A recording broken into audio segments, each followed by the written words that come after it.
It's Cardboard Time episode number 38, and I'm your host, Arwen Kathke. I am running solo today, and I do have a couple of things to talk about up front, so let's get right into it.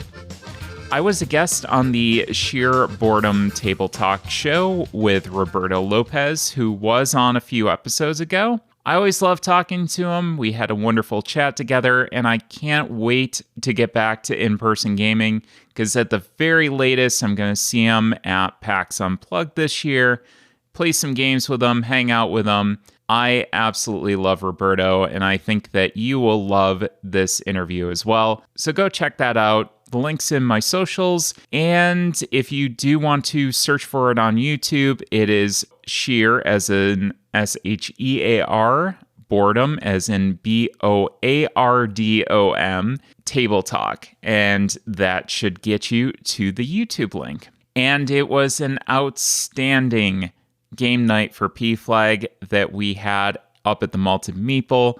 I think it's so incredibly important for people to have a venue to be out and open and be themselves and provide some fun activities. And, you know, at the very least, we get to play some fun board games. We did get to play Cartographers. We got to play Monstrosity. So some favorites. And then, of course, we spent way too much time talking amongst ourselves. So had a wonderful time. Thanks again to the Malted Meeple for being awesome to us as always. We love hanging out up there. Malted Meeple up in Hudson, Ohio. And on today's episode, we are going to be talking about Valeria Card Kingdom's Darksworn and have an interview with Adam Collins of Eat Lunch and Board Game and Bearded Board Games. And today's beer of the day is a special one. It is the Samuel Adams Utopias from Boston, Massachusetts. And remember when I said that I really, really like it when Craig comes over for game day? Well, he absolutely outdid himself yet again and brought over a absolute masterpiece. This is a strong ale, and I do mean strong at 28%, but this is really unlike anything that I've ever experienced.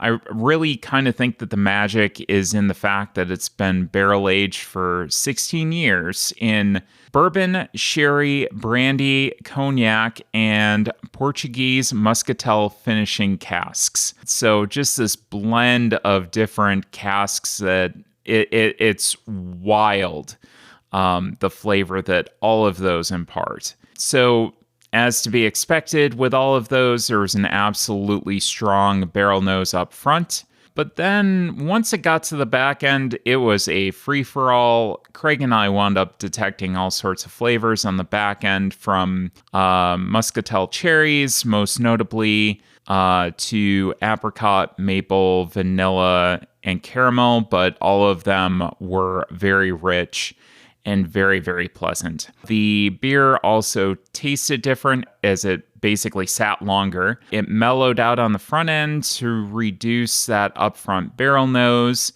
and you got to taste some of those more subtle flavors on the back end. So this was kind of, I wasn't sure if I was going to give it a 4.75 or a 5.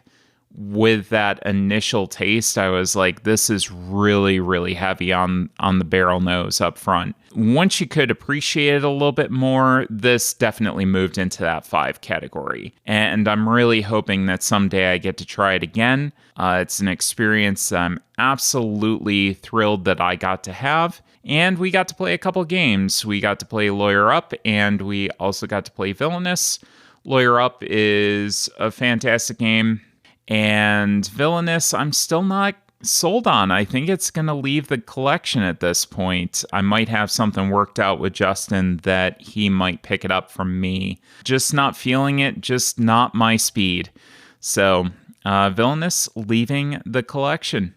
And it is time to check the Shelf of Shame. It is at 156, and that is up 3. Now, no new purchases. I did get a Kickstarter in, which was Wonderland's War, which I've already played. We talked about that way back when.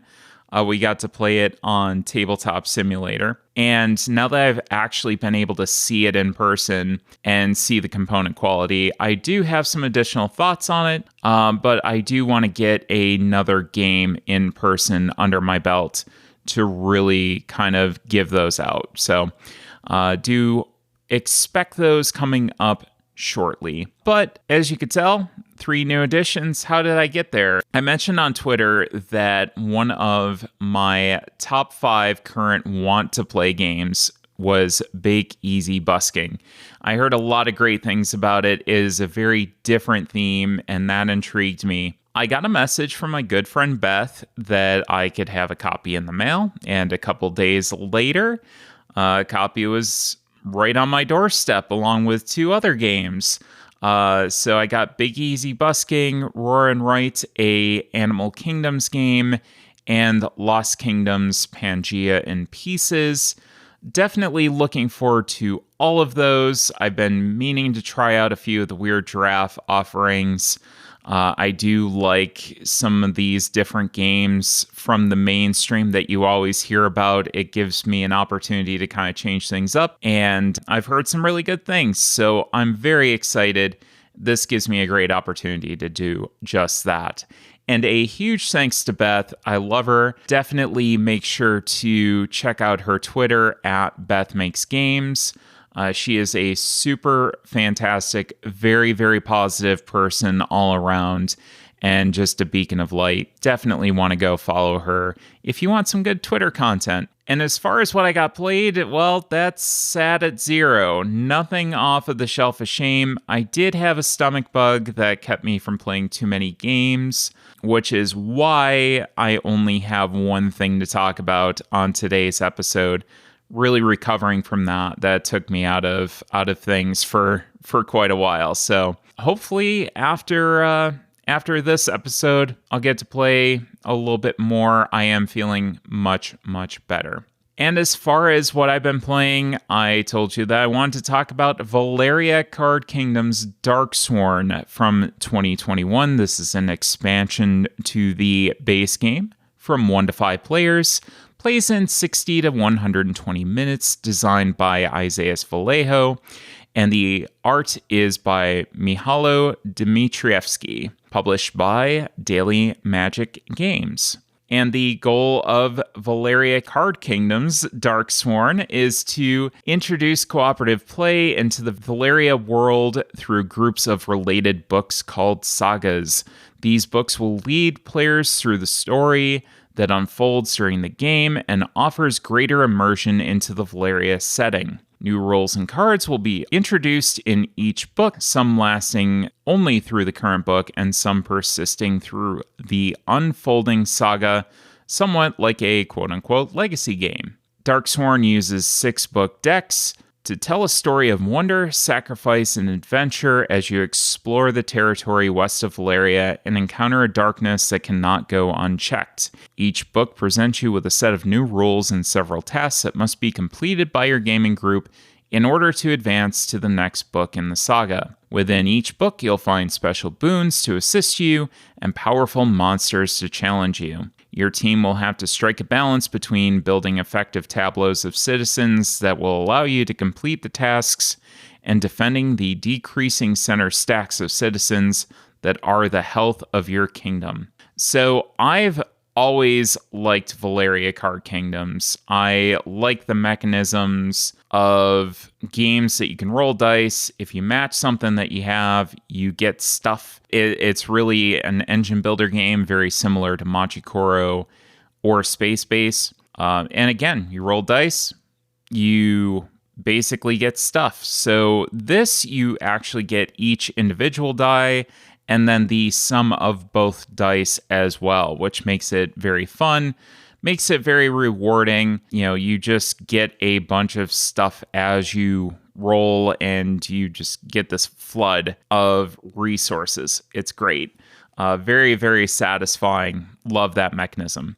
And honestly, sometimes it's good to go back to older games and play some expansion content that you haven't cracked open yet. I got this late last year. I was excited to play it, never really got it to the table, and that's exactly what I did here. I just said, you know what?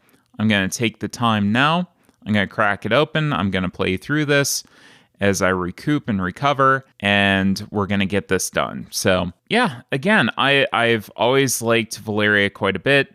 The opportunity to make it co-op is just going to extend out the gameplay group that I can get this out with. That makes it really nice.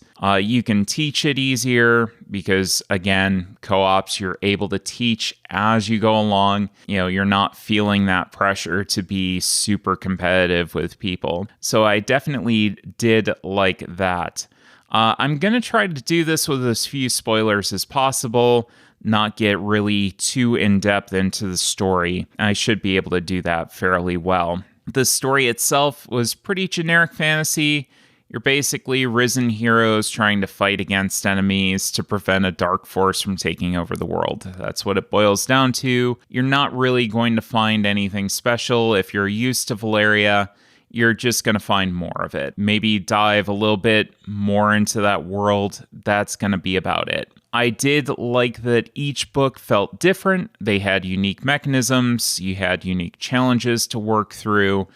And I was able to get through each book relatively unscathed, but each one was definitely a fight. I was down to one or two of those cards that were, again, your health, and the monsters are chipping away at that. And some of these special monsters that are introduced have a way of just wiping out a lot of your resources at one time if you're not careful about it. So I love the balance that this game really kind of forced you into in really being smart with where you're focusing your resources when you were trying to advance the book, which you had to do, but also made the game harder each time that you did it. So you got a little bit of a benefit from doing it, but you also just made that game harder. So if you had your board as a mess, you really want to clean that up and keep that in check. So I love the balance that they made with this. That was probably my favorite part of this,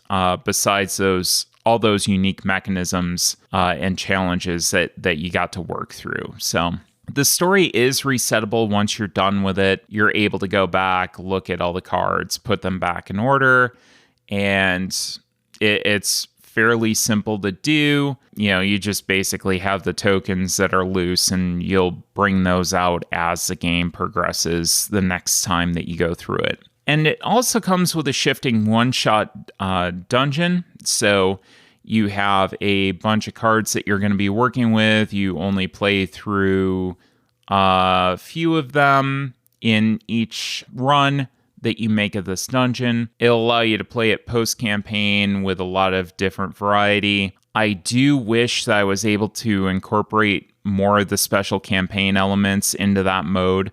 I really found some of those things extremely fascinating. I know that it would be difficult to probably do that and execute it very easily, especially if somebody hadn't played through the story before. But I do wish that you had been able to see those more than just the story itself. So that is one thing. I know that the balance would have been tough on it, but I also would have liked to have seen it as well. So that was kind of my big caveat for that. But no, overall, I thought it was very well produced, a very welcome addition, and a must for me as a fan of the series, as it extended out that potential player base.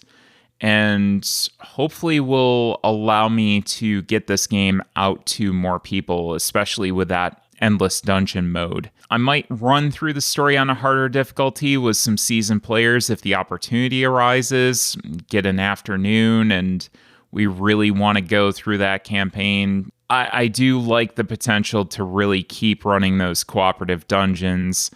And this is sticking around in my collection. I mean, it's in my big Valeria box that I've got now, and this isn't going anywhere. So very happy with Valeria Card Kingdom's Darksworn. And make sure to stay tuned for my interview with Adam Collins coming up next. On today's interview segment, we have Adam Collins. Adam hosts Eat Lunch and Board Game, a podcast about board games playable during a lunch break with coworkers and the people in the board game industry. Adam also designs and publishes games with Bearded Board Games. And I think the more appropriate question is, what don't you do, Adam? I can tell you that straight up, no question. I don't win the games. Okay, that's fair. I play them, I design them, I don't win them. I don't win them at all. I've had a pretty bad streak myself lately, so I can commiserate. Well, we have a trophy at the office, a traveling trophy for whoever wins that week's game, and that trophy has not been at my desk for a while now, so... Uh-oh. I feel like I should bring in a game I know I can win just so I can get it back, but that feels a bit mean. There's wrestling, like sometimes wrestlers have like their own title that they come up with just because they're tired of, wrestling for the mainstream titles, so they just make up something and, then that becomes legitimate and everybody wants to see what that is. There you go. I'll be the Intercontinental Champion. There you go. Or the FTW champion, it works. So why don't you tell us a little bit about yourself? Sure. So, like you said, I'm a podcaster. My show is Eat Lunch and Board Game, where I try to review games that can be played in 30 to 60 minutes. So you can get them in either the lunch hour or the lunch half hour. And then I've branched out to interviewing people from other facets and all facets of the industry that I can find. I've had authors, I've had other game designers, I've had artists, I had you on my show. And then I had a cross-stitch designer. She sold board game themed cross-stitch patterns on Etsy. And I reached out to her, like, why not? So, do a little bit of everything that I can on the show.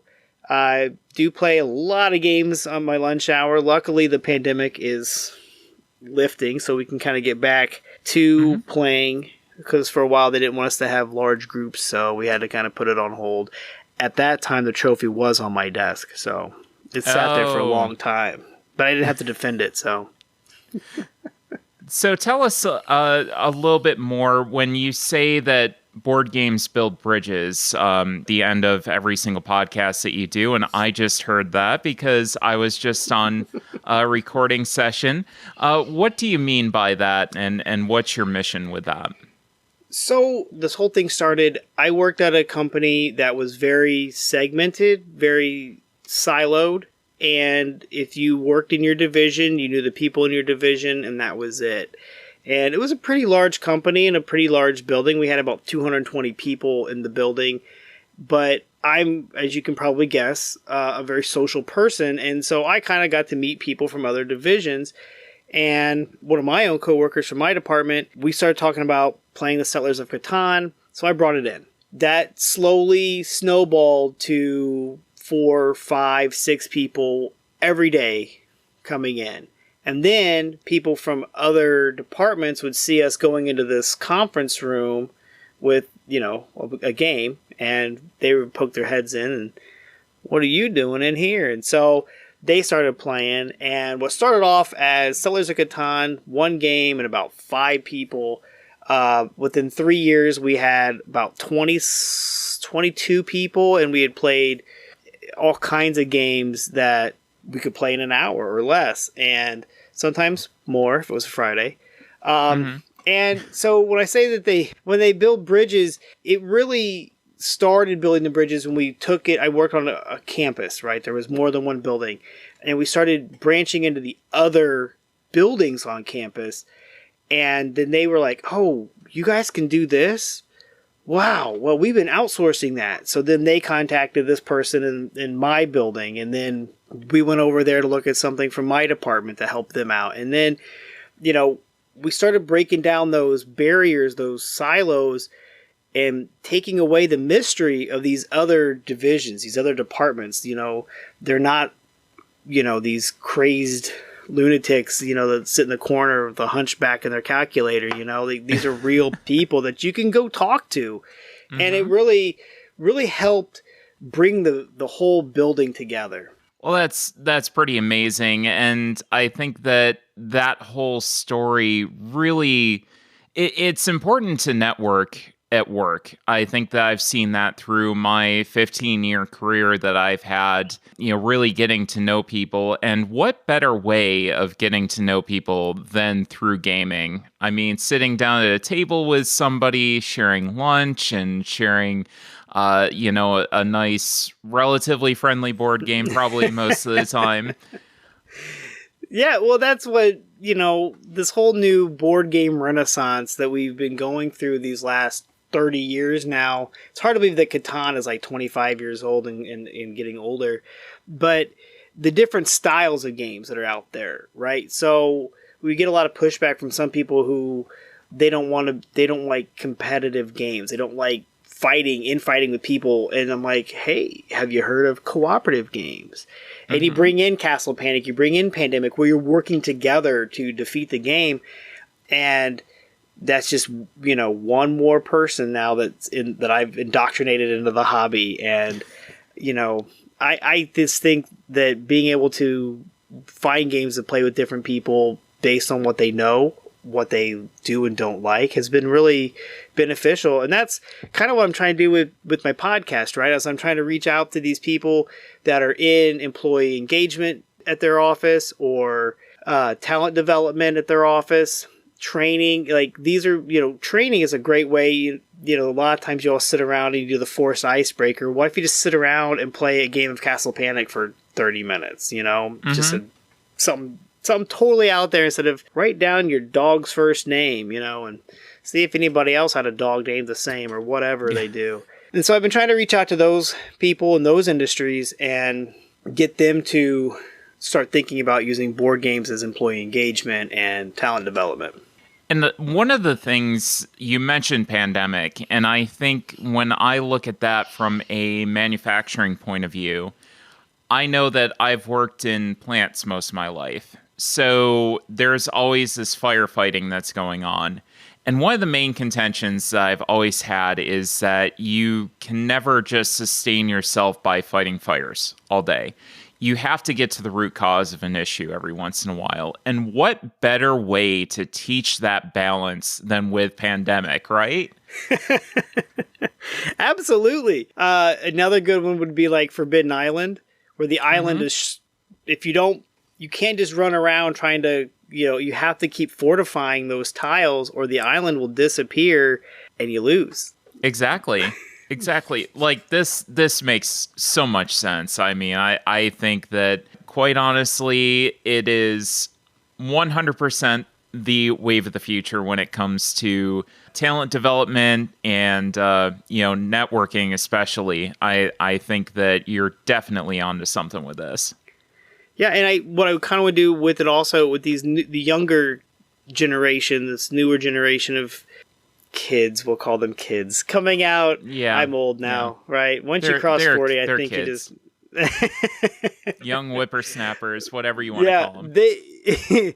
They already know the gaming hobby, and so trying to make them feel comfortable to play at the office, luckily at my old company, they were cool with it. And then my new office, they are really, again, I work at a company that's 3 small companies in one building. And it's amazing how many people have been with the company for 8 or 10 years and don't even know the person on the other side of the wall. But now I know people in all the departments and we play games together. So, like I said, it's just a fun way to get to meet people and try, we got some young people in there, some old people in there, older than me.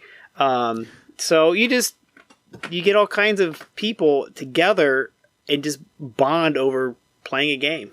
And I'm just super impressed that you were able to get a game of Catan set up and played at lunch. Like I have never even thought to do that. So what we found was to give everybody their own set of dice. Okay. That makes somehow that sped the game up tremendously. Well, we had one guy that felt like every time he was rolling the dice from Catan, he was shooting craps, and then we had to go find all the dice. So once we gave everybody their own yeah, just kind of, wow. But once everybody had their own set, we were able to really speed the game up. We started playing a lot of the different expansions and the scenarios and the variants and some fan-made ones, even the volcano.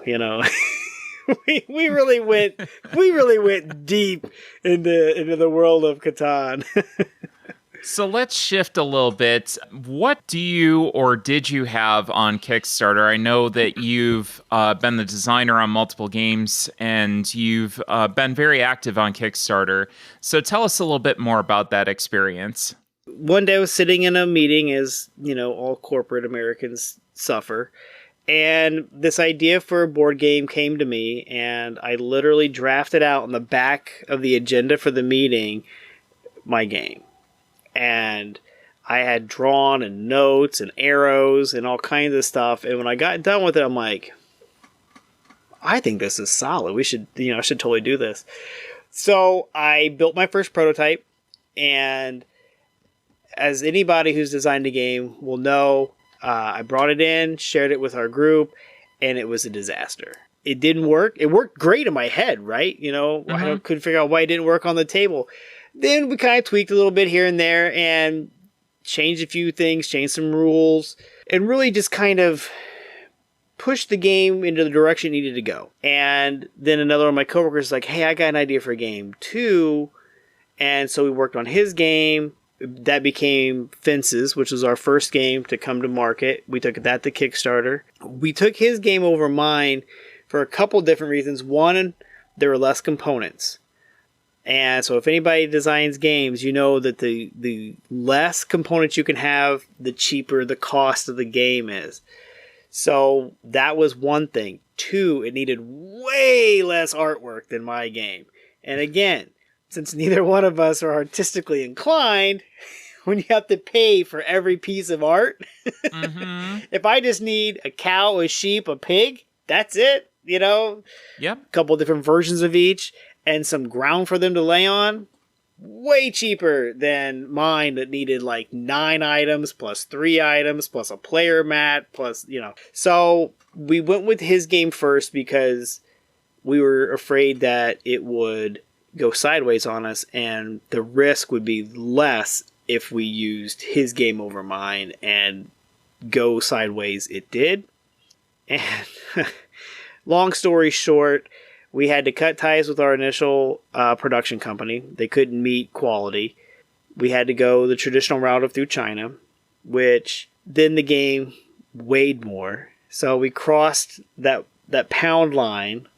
So it went from mailing out for $4 or $5 to mailing out for $7 or $8 or $9, depending on how far away from St. Louis, Missouri you are.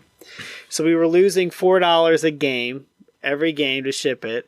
It was like when one thing went wrong, it was just this giant snowball of problem after problem after problem. And we got through it. And I'll say we took our lumps and we're ready to go again. So we do have another game coming up, launching mid-April, called Shark Hunt.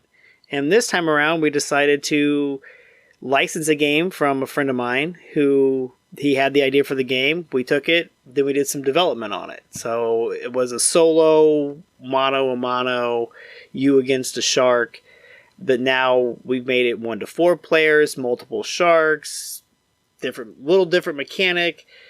We're excited for that one. As we spoke earlier, the pandemic slowed us way down with play testing, with art, or not so much art, but getting the prototypes together, getting quotes together. So I think we've got it all ready to go. Things have been kind of a nightmare when it comes to that, especially with the pandemic. It's been so interesting to interview people and just hear their stories about what went wrong, sometimes what went right, especially when it came to playtesting. A lot of people kind of found new ways to playtest and get their game kind of on tables, which I found fascinating. Oh, yeah. So we did an expansion pack for Fences that we finished the play testing during the beginning of the pandemic. And so, again, playing at lunch, but from our houses because we're all working from home now. So I had my phone rigged up in the kitchen light with the dining room table light, sorry, and a ruler holding it in place over the table. We had a sticky note with an arrow, so no matter how the phone orientated that day for the video conference, we could say that was up. And then, because it's a tile laying game, so we literally finished playtesting like the last 2 or 3 expansions with this phone rigged up in there with everything on mute so that only one microphone was working. And my son's down there playtesting with us, and we had the up arrow so we knew which way. And so we had a blast with it. It was something else, and I wish I was recording some of those because, man, it was hilarious. We'd be like, no, the other direction. No, clockwise. Wait, you're clockwise or my clockwise? Clockwise is always clockwise. But is it mirrored being up in the thing? No, man. Okay, clockwise. Okay, now where did you want that? It was a hoot trying to finish playtesting those expansions. It certainly sounds like a challenge, and one that you seem to have overcome. So any other lessons that you've learned from your experience with Kickstarter that you'd like to share with the audience? Absolutely. If you want to be a designer and go to Kickstarter, I recommend it. It's a great way to bring your idea to market, to bring it to people that wouldn't otherwise be able to find it and have your game. But you need to really understand the costs of your game. My biggest advice is find what the break-even point is. Don't set up your Kickstarter to like make $1 million because they won't. They just won't. But if you know you only need $5,000, set it at 7 so you have a little bit of a buffer in there, and then go. But if you know you need 5,000, don't set it at 15. Kickstarter's not new. So people know you're just trying to make money. If you're trying to make money, sell your game to a publisher. If you're trying to do that, if you're trying to get your game out there, hit that minimum and go with it. The other thing I can say is find good reviewers that have a lot of following. And you're going to have to pay for at least one review so that you have that big name behind you. But be wary of what some reviewers will do. Any experiences with that? I would say the one thing that I do now when I look for reviewers is I ask them to at least throw $1 at the campaign, because if you paid a bunch of money for somebody to do a review for you and they don't back your game, they don't get that. So if you don't know how Kickstarter works, you can follow people and then it lets you know, hey, so-and-so just backed this game. Which every Tuesday I get 45 emails of all the people that I follow backing all the new games because they all launch on Tuesday. And if you don't get that, it doesn't tell them what level they backed at. It just says, hey, Adam backed this game. So if I backed it for $1, all the people that follow me get an email saying Adam backed this game. And then that prompts them to go look at the game.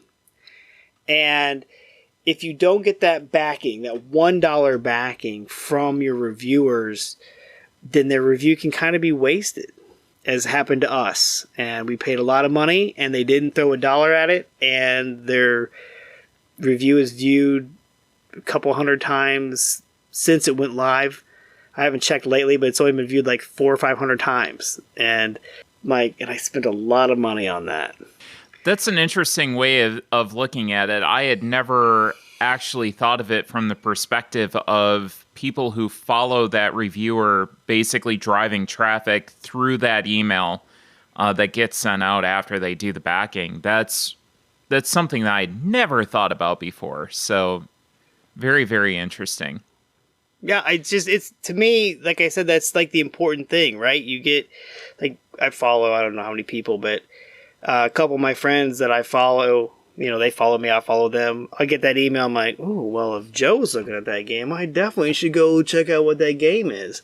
And I don't always back it, but, because Joe backed it, I'm going to go look at it, Mm-hmm. So that's why I'm saying it's important that you get at least that $1 backing, so that, heck, I'll send you $1 if you just back it For $1, I'll pay you back.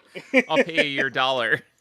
That's right. I'll pay your $1 back to you. I want your followers to look at my game. Exactly. No, very good.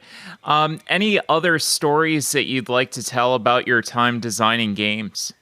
So back to the game that I designed on the back of the agenda. One of the guys that I would game with, he came up to me one day and he was like, "Hey, what'd you guys play at lunch today? I wasn't able to make it." I said, "Mind your own business."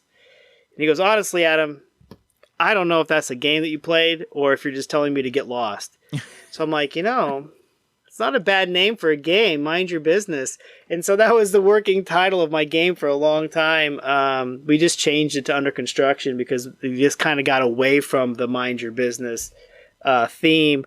But that was a funny one that we did. With a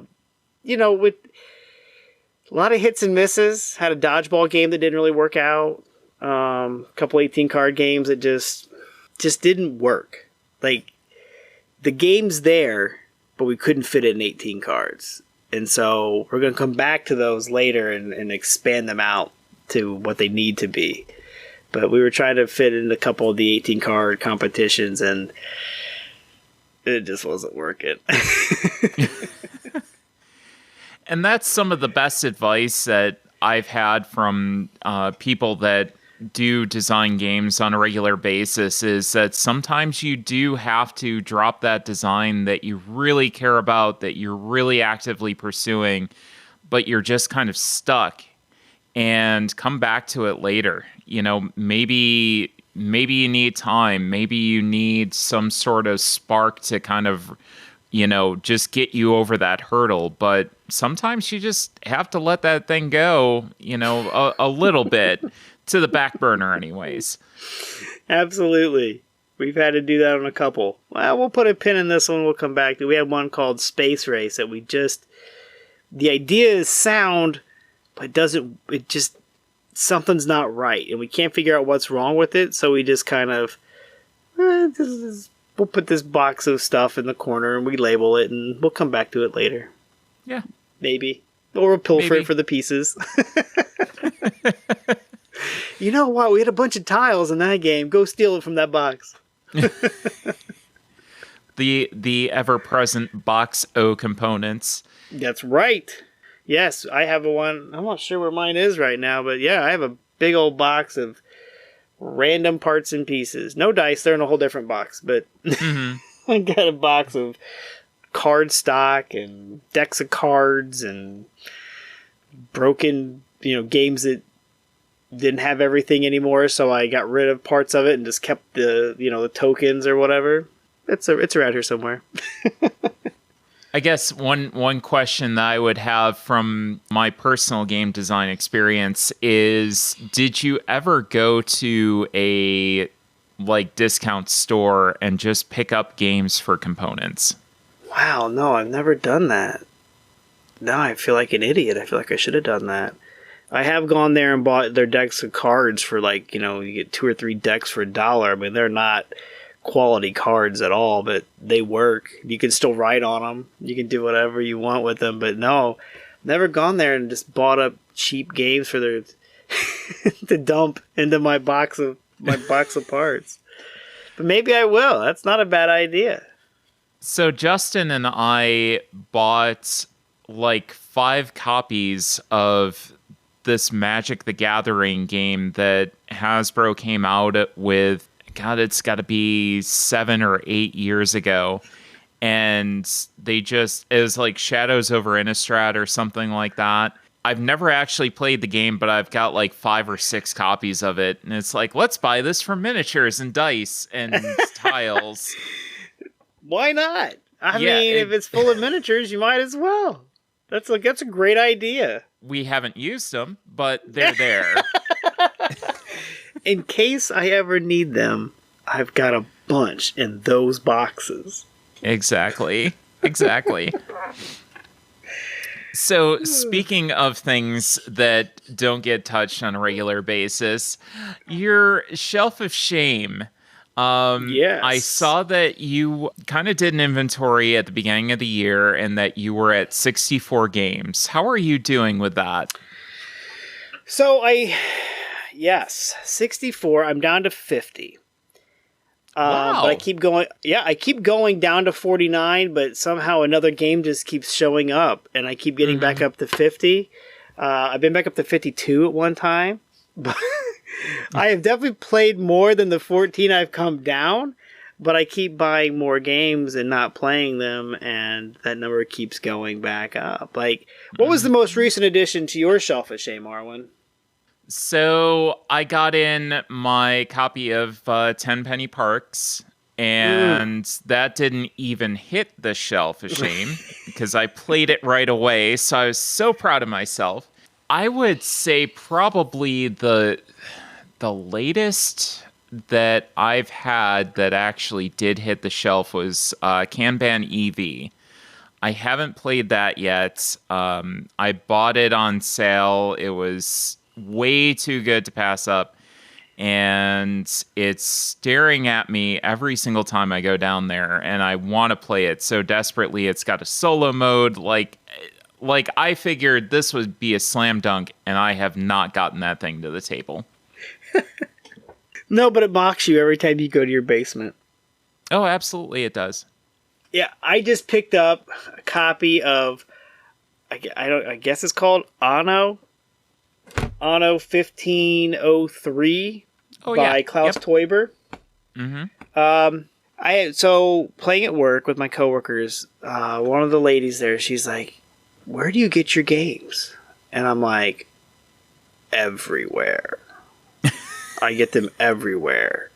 Garage sales, antique malls, flea markets, toy shows, Craigslist, Facebook Marketplace, eBay, and then, from the local game shops, Targets. Like we were talking on my show about No Thanks. I picked up No Thanks hanging on a peg at Target for on sale for $6.99 or something, or $9.99. And I'm like, I get my games everywhere. So I just picked up Anno 1503 off of Facebook Marketplace, and I asked my coworker to pick it up for me on the way home because he drove past this town and it was way out of the way for me. And so he's like, okay. So I gave him the money and he stopped by this lady's house and brought it to me to work the next day. And he's like, that was one of the weirder things I've done. And I'm like, nah, I'm sure it wasn't. Yeah. There's just picking up a board game isn't that weird, I'm sure. But yeah, I just, and I got friends in Chicago and Indianapolis, so I tend to check the Facebook Marketplace in those regions as well. I had a buddy pick up a copy of Scotland Yard up in Chicago for $5 or something stupid. And I'm like, would be stupid to pass up Scotland Yard. I have a German version that is sealed that I bought at a thrift store in Topeka, Kansas. Actually, it was Lawrence, Kansas. I love how you know right where it was from. Oh, I can envision the shelf that it was on. Like, there's games that I haven't played yet, but I know exactly where I got them.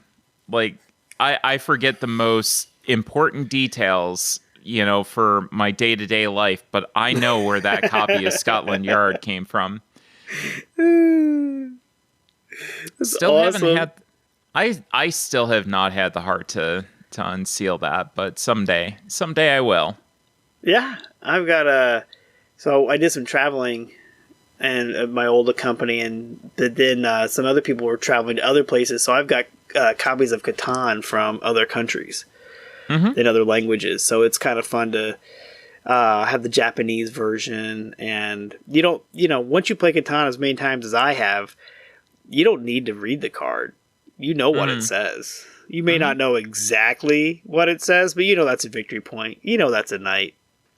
It doesn't matter. And then the rules are all language agnostic, right? Doesn't say brick. It has a picture of a brick. So we played the Japanese version a couple times just because it has different plastic pieces.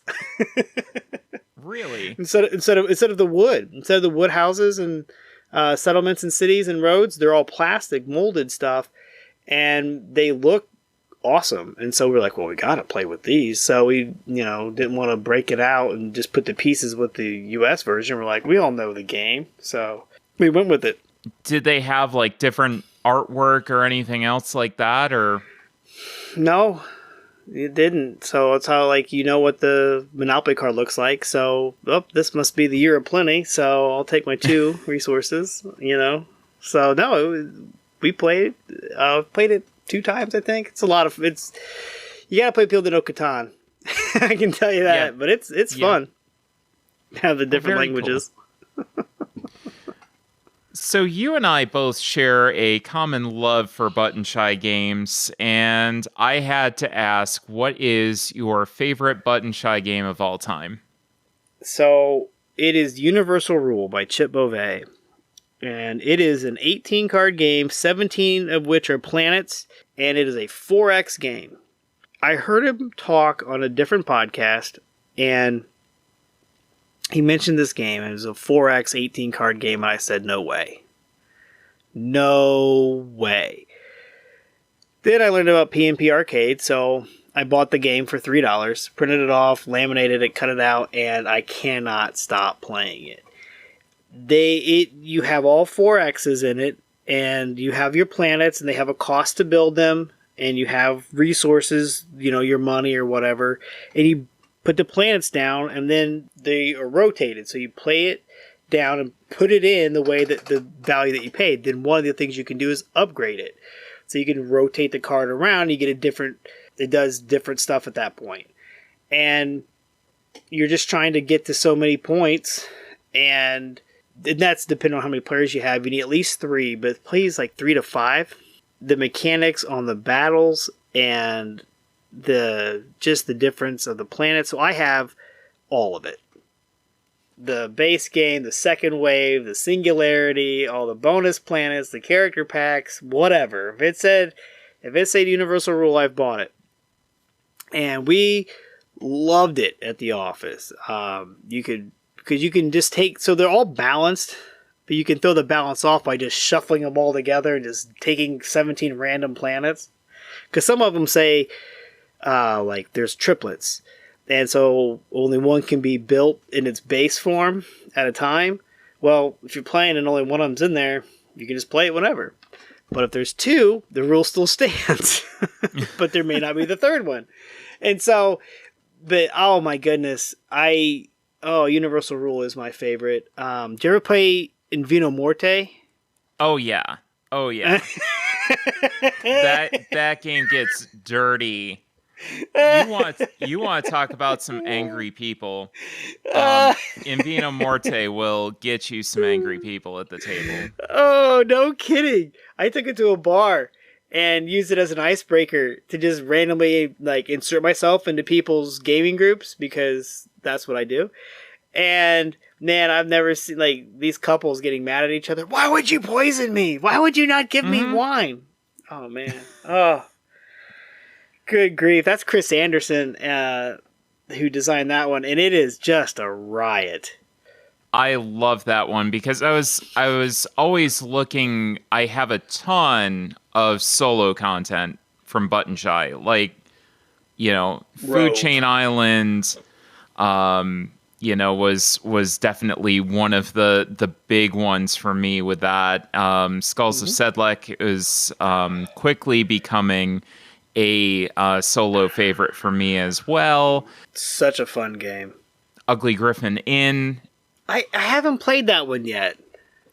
It's really good. I prefer Food Chain Island, but Ugly Griffin Inn. I like Food Chain Island. Yeah.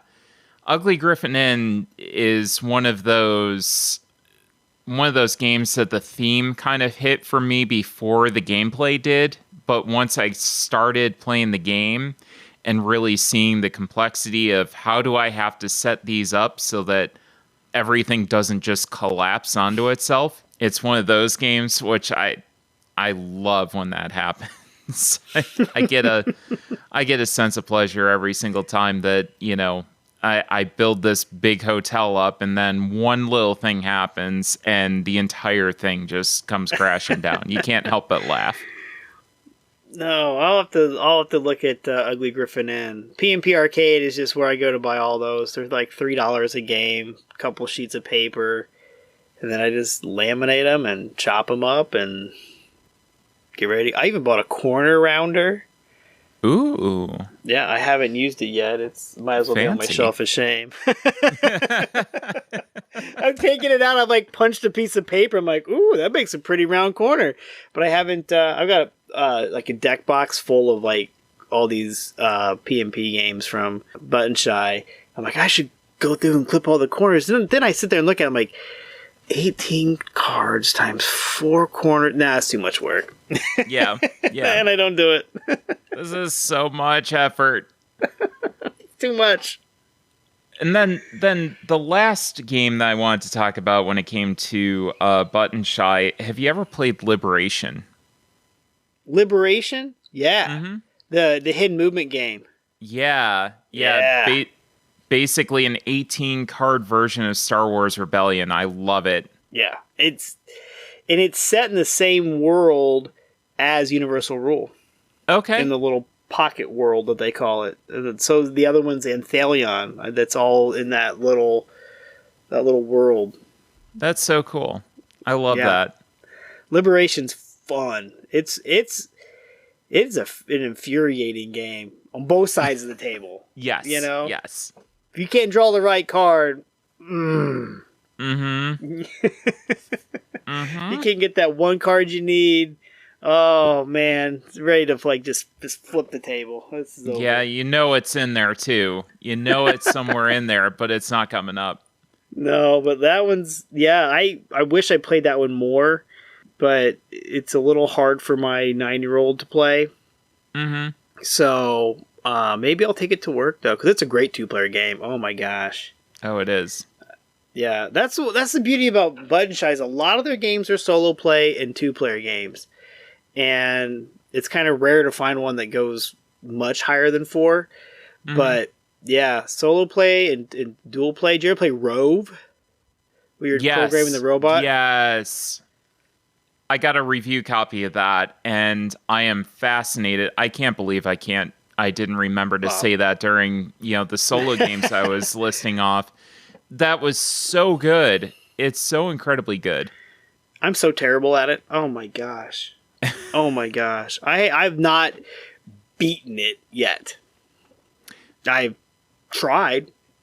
I love the story that it tells. So as, once you do beat it, it goes through and it makes that nice panorama of just different adventures. And that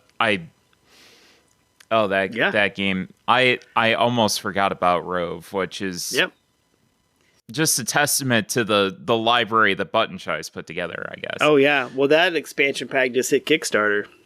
Mm-hmm. So I backed it today. Yeah, $3. Whatever. Yeah, thanks, Adam. Making me spend more money. You're gonna spend it anyway. Yeah, you're right. You're right.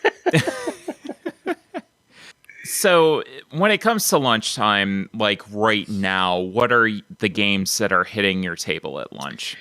So we actually went on this because, I run it. So they want to bring a game, I'm all up for it, but they just rather sit around and let me bring in my game. So we went on this run actually of playing Clue. And not just Clue, but like all these different versions of Clue that kind of tweak the game just a little bit. So we played, one, for instance, was What Happens in Vegas edition. And so you're trying to figure out what happened to your, like where your buddy is. So you're basically playing the plot of the Hangover movie. Mm-hmm. But the change is you have a clock. And so you have, every time it comes around, then you lose an hour. And there's other ways to lose time during the game. And if you can't solve it by the time your plane takes off, when you run out of time, then everybody loses. Hmm. So, But it's one of those like co-competitive games where like you're trying to solve the mystery on your own, but if you don't solve it, nobody solves it, you all lose, or one person wins. So we played a lot of different versions of Clue that had those little tweaks. Secrets and Spies, where you have like the black light and you're trying to read the cards and see where you got to meet so-and-so. We played the one, The Ghost of Mrs. White, because they replaced Mrs. White with Dr. Orchid. Mm-hmm. And so there's one with the Ghost of Mrs. White. So you have this deck of cards of Mrs. White, and I can't remember what triggers it, but then you ask Mrs. White for help, and you flip over the top card, and it could say, no, I'm not going to help you. Or it could say, make your accusation, and then if any of those cards are present at anybody, they have to show you. So you can find out 3 things all at once. So that was fun. You can also play it with Alexa. And you can say, hey, Alexa, Miss or Mrs. White, will you help me? Or whatever the key phrase is. And so we played a lot of Clue. But then the one we've been playing a lot lately is a game that one of my past guests, she told me about. And it was Simply Suspects by the Spy Alley people. Mm-hmm. And oh my gosh, that game is so much fun. So much fun. So it's like Clue, where only you're all guilty of something, and you're trying to pin the evidence on the other characters. You're dealt a card face down, so nobody else knows your identity but you.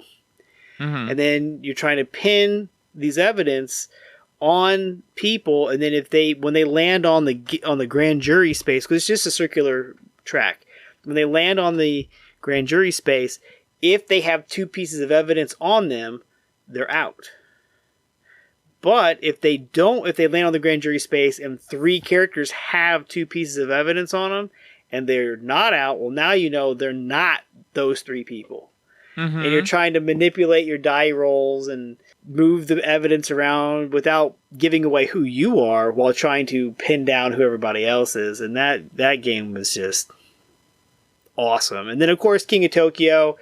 It was always a good game to have at the office because the barrier of entry is so low, and everybody knows Yahtzee, and so just kind of changing Yahtzee around a little bit.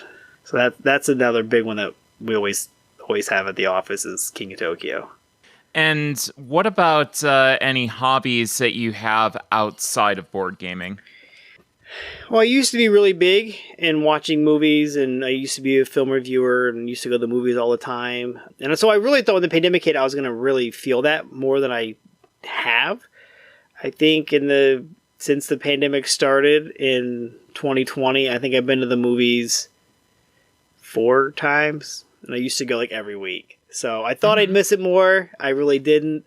But I still like to watch a lot of movies. But I like to read a lot. And my reading, though, has been consumed by board gaming. So I read board gaming books by different authors. And then once I get done reading their book, I reach out to them to be on my show. So more than just manuals, so. Oh, yeah, absolutely. I mean, I've read a bunch of good books from various people. Phil Orbain, who used to work for Parker Brothers back in the 70s and 80s, and then he started winning moves. I read all of his books, and then so he's like retired, and I reached out to him, and he's like, yeah, I'll be on your show. And I'm like, really? Oh my gosh. And then I had this like fantastic interview with Phil Urbains, and he even sent me an autographed copy of his book, so that's awesome. Oh, so cool. Yeah, I've got a couple autographed copies from people. I read their book, and then I'm like, can I get a copy of your book signed? They're like, yeah, and then they sent it to me, but yeah, I've read I'm looking at my bookcase here. It's kind of gross, the amount of these books I've read.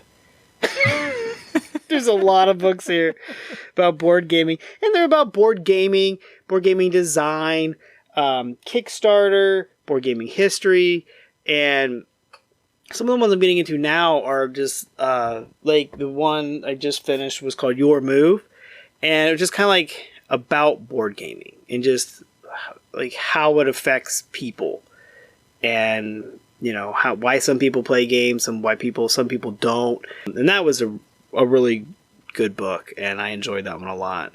So I do a lot of reading about board games. So it's a hobby outside of board gaming, but it's still about board gaming. Mm-hmm. Yeah, exactly. No, and it's board gaming adjacent, I think I'd call it. There we go. Board gaming adjacent. That's what it is. Adam, anything else that you'd like to talk about? No, I mean, obviously, you were on my show. Go over to eatlunchandboardgame.com, give it a listen. Beardedboardgames.com is the website for my game company. We've got Fences is out there right now. Then we'll have Shark Hunt coming out. We've got a lot more in the queue for 2022 because we had 2020 was a bust and 2021 was kind of our recovery year. So we got a lot in the pipeline for 2022. Couple games. I got a book that I've been working on with based on the interviews with my guests. So go over to Board Game or Bearded Board Games and join our mailing list, and you can keep up to date with what all we're doing. Awesome. Well, Adam, thank you so much for being on today's show. Oh, it was great. Thanks for having me on. And I think that will do it for us today. Make sure to take a look at our website at cardboardtime.com. Our Instagram and Twitter is at cardboard_time. Our Board Game Geek podcast page is up. And take a look at our Board Game Arena group. You can search for Cardboard Time and start up a game with us or just chat with us. We got a little chat window in there. You're able to just go and talk to us, and I'll eventually see it and chat right back. So take a look at that. And as always, any questions, suggestions, or ideas for discussion topics, I do have a couple in the hopper I'm excited to talk about. Just email cardboardtime@gmail.com, and we'll get right to those. And as always, thanks again for listening, and we'll see you again in another 2 weeks for an episode of Cardboard Time. Happy gaming.